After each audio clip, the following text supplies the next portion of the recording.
Penghilang sana begitu cepat berubah menjadi teriakan histeris, salib dan dia. Kini kita memperingati sengsara wafat Tuhan kita Yesus Kristus, suatu drama iman yang cukup mengharukan pikiran dan hati kita. Kita tidak hanya terbuai pada kesedihan mendalam, tetapi lebih berguna bila kita merenungkannya bersama tema membangun gereja yang mandiri dan misioner dengan semangat korban Yesus di salib. Kiranya tema ini membuka kesadaran kita akan tanggung jawab sebagai anggota gereja demi tercapainya suatu gerakan saling membantu dan berkorban dalam kehidupan gereja. Upacara sore hari ini terdiri dari 3 bagian. Bagian yang pertama, ibadat sabda, untuk menghidupkan iman kita atas kekuatan wafat Yesus. Bagian yang kedua, penghormatan salib, untuk memusatkan perhatian kita pada salib sebagai sumber penyelamatan yang membahagiakan. Bagian yang ketiga ialah komunion, untuk memberi kesempatan memetik buah salib. Maka marilah kita berdiri mengikuti rangkaian upacara ini dengan penuh iman.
Saudara-saudari, dalam tradisi bangsa Israel, kita mengenal bahwa penderitaan dan kemalaman seseorang disebabkan oleh dosa. Namun nubuat Yesaya berbicara lain. Hamba Yahweh menderita sengsara justru ulah dosa dan kesalahan manusia. Hamba Yahweh menjalani hidup dalam derita dan sengsara bukan atas dosa dan kesalahan yang dilakukan. Derita dan sengsaranya menjadi sarana pelunasan dosa bagi manusia. Maka itu, marilah kita mendengarkan bacaan berikut ini dengan penuh iman. Ia didikan karena kedurhakaan kita. Bacaan dari kitab Yesaya.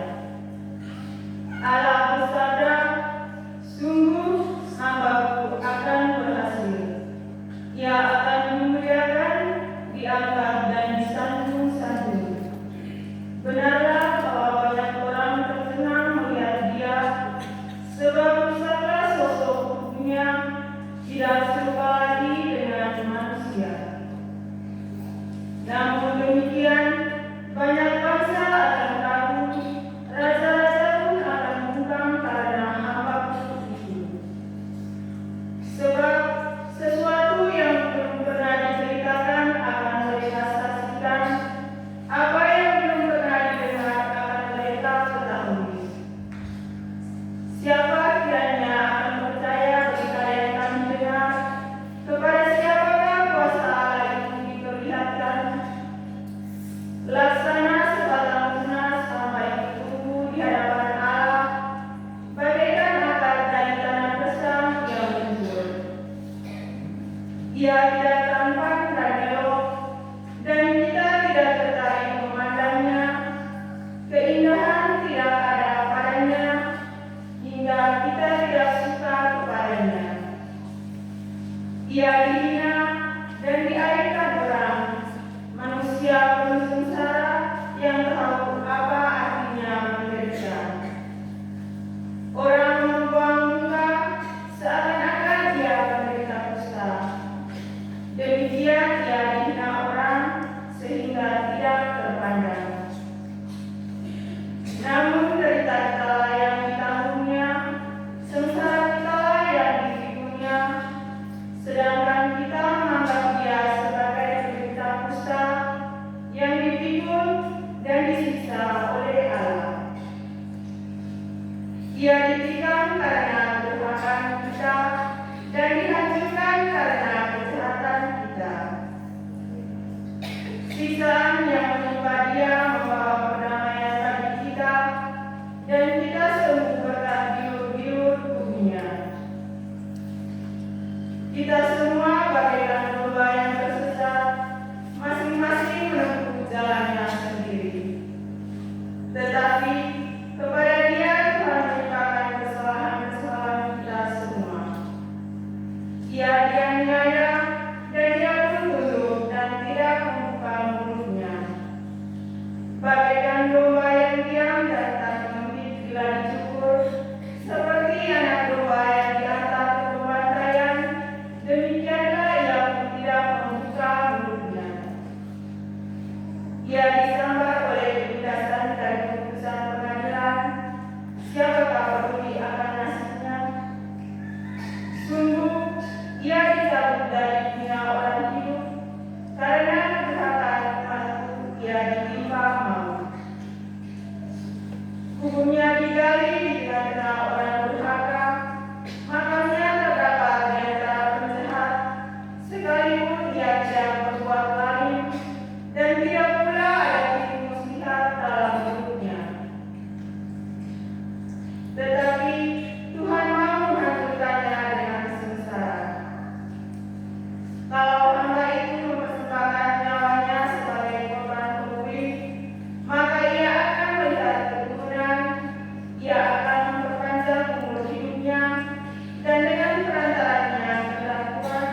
ketika kamu mencari aku,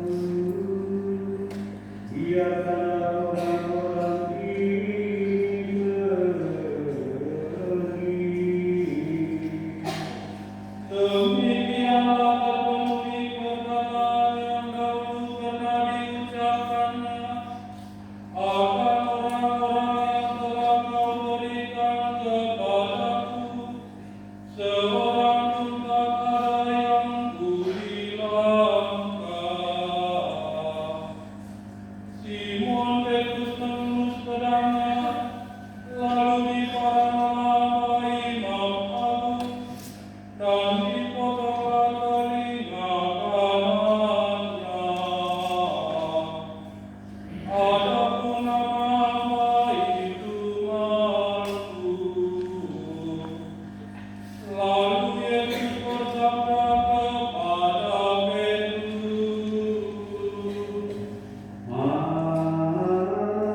Masukkanlah pedangmu dalam jarum,nya. Bukankah kau ingin Dia yang akan diberikan oleh Bapa-Ku kepadamu? pasukan dan panglima serta hamba-hamba Yahudi menangkap dan mengikat Yesus, lalu membawa Dia mula-mula kepada Hanas, karena Ia mertua Kaifas yang menjadi imam agung tahun itu. Ialah Kaifas yang memberi nasihat kepada orang-orang Yahudi.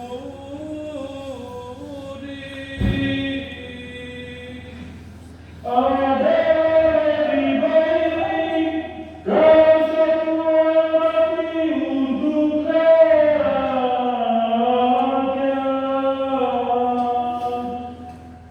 Simon Petrus dan seorang murid lainnya mengikuti Yesus. Adapun murid yang lain ikuti karena imam agung, dan ia masuk ke dalam istana imam agung bersama-sama Yesus. Tetapi Petrus berdiri di luar pintu. Maka keluar murid lain yang dikenal imam agung itu, dan bercakap-cakap dengan perempuan penjaga pintu. Lalu Petrus dibawanya masuk. Perempuan penjaga itu berkata kepada Petrus, Bukankah kamu yang tidak bersama-sama dengan Dia? Petrus menyangka lagi. Tiba-tiba jago berkosong. Dari Kaifas, Yesus dibawa ke balai pengadilan. Hari masih pagi. Mereka sendiri tidak masuk dalam balai pengadilan, supaya jangan mengotorkan dirinya, sehingga masih dapat juga makan Paskah.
Engkau Raja Yahudi.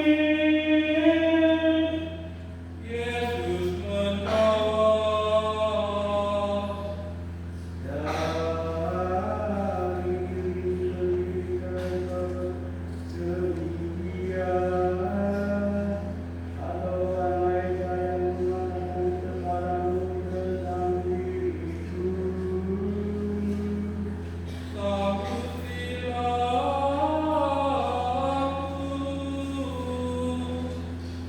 Orang Yahudi satu ini, bangsa dan membesar, telah menyerahkan dirimu kepadaku. Apa yang telah kau perbuat? jawab Yesus.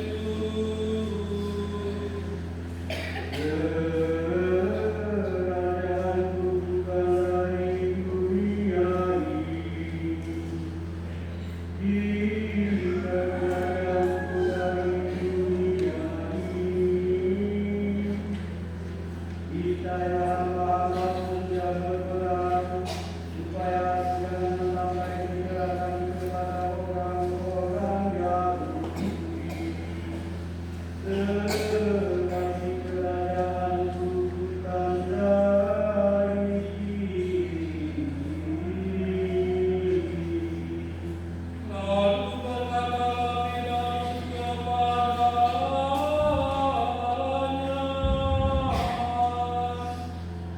Jadi engkau ini. jawab Yesus.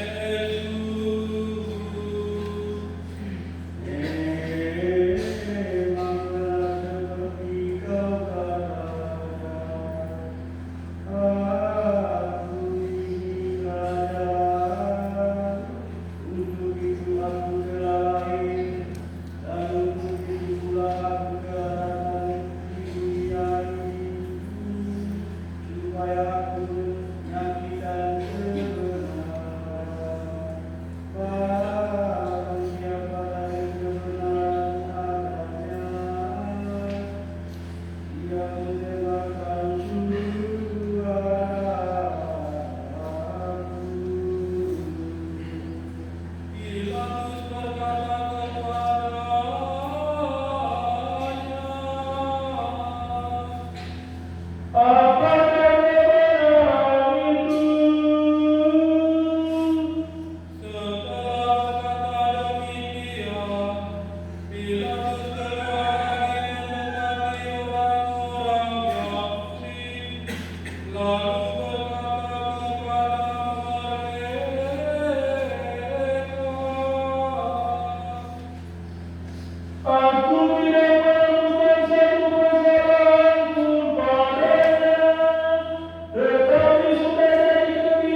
Setelah ia berkata demikian, maka seorang dari antara hamba-hamba yang ada di situ menampar Yesus katanya,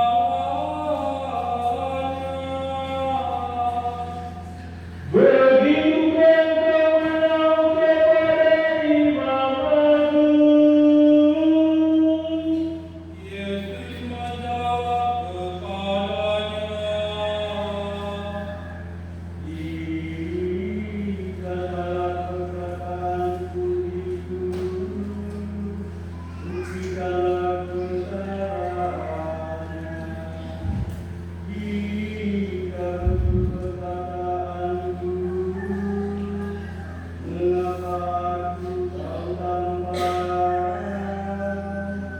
maka Anas menyuruh ia berbelenggu menghadap Imam Agung Kaisar. Adapun Simon Petrus sedang berdiri dan berdiam di situ. Orang-orang berkata kepadanya,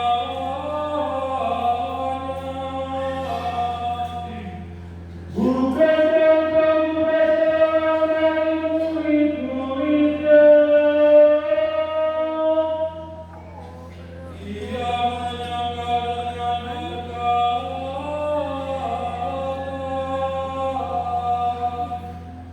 Bukan.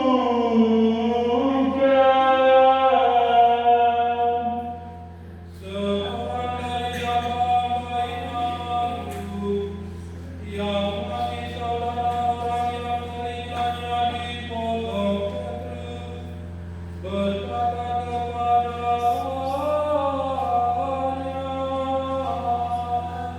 Lihatlah, aku membawa dia keluar, supaya kamu ketahui bahwa aku tidak menemukan satu kesalahan pun padanya.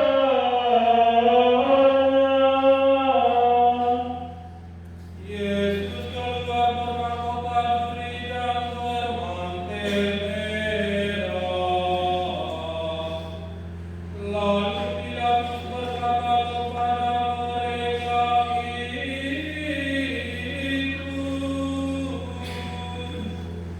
Lihatlah orang itu.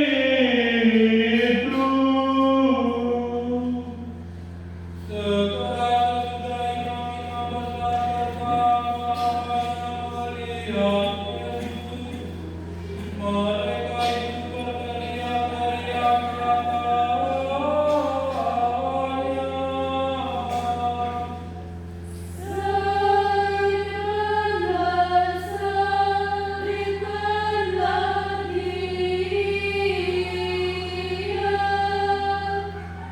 Pilatus berkata kepada mereka,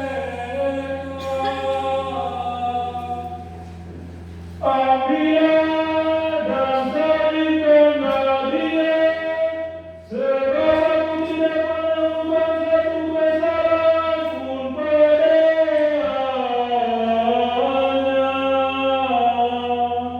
sahut orang-orang Yahudi kepadanya,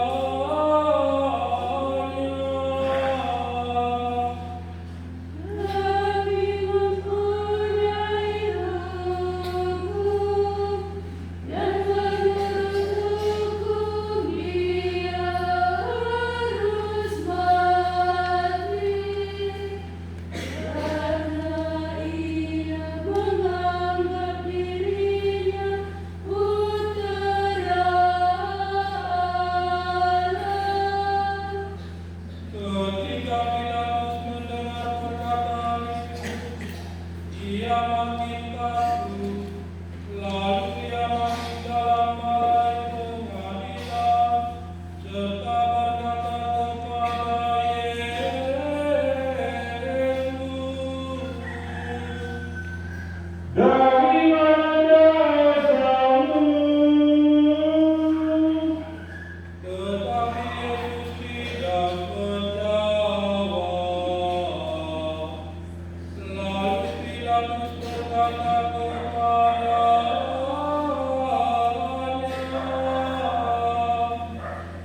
"Engkau tidak berbicara dengan aku, tidakkah engkau tahu bahwa aku berkuasa menyalibkan engkau dan juga kuasa melepaskan engkau?" Jawab Yesus, "Engkau tidak berkuasa menipu aku atas dirimu, jika kuasa itu tidak diberikan kepadamu dari Allah. Oleh karena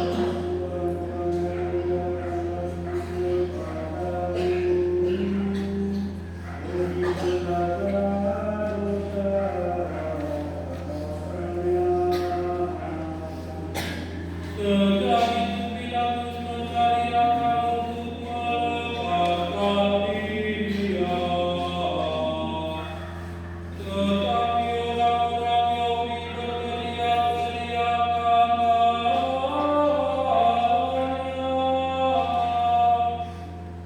Jika engkau melepaskan dia, bukankah sahabat Kaisar?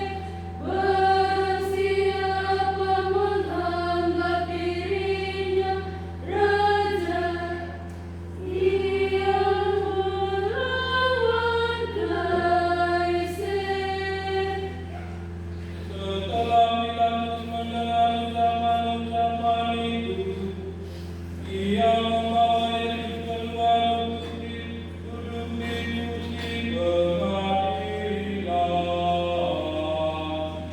di tempat yang disebut dalam bahasa Ibrani Gabata. Hari itu hari persediaan Paskah, kira-kira jam ke-6. Pilatus berkata kepada orang-orang Yahudi, "Lihatlah rajamu."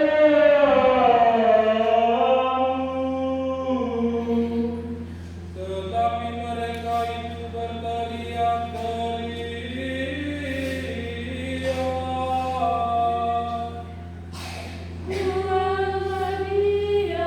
Buanglah dia, salibkanlah dia.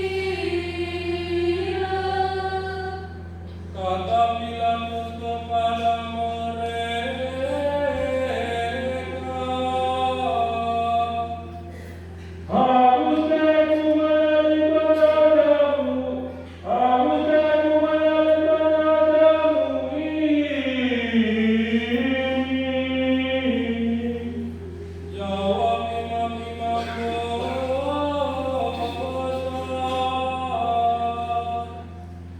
Kami tidak punya raja selain si Kaisar. Lalu Pilatus menyerahkan Yesus kepada mereka supaya disalibkan.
Di situ ada suatu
supaya mereka itu dipatahkan kakinya dan diturunkan. Lalu datanglah serdamu mematahkan kaki orang yang pertama dan orang yang lain yang disalibkan bersama dengan Yesus. Tetapi ketika mereka datang kepada Yesus dan melihat bahwa ia sudah mati, kakinya tidak jadi dipatahkan. Maka seorang serdadu mengikat lambung Yesus dengan tombak perang, dan segera keluar darah dan air. Dan orang yang melihat itu sendiri memberi kesaksian, dan benarlah kesaksiannya. Dan ia tahu bahwa ia berkata benar, supaya kamu pun percaya pula. Semuanya itu terjadi supaya terpenuhilah kitab suci. Tiada satu tulang pun daripadanya akan kamu patahkan.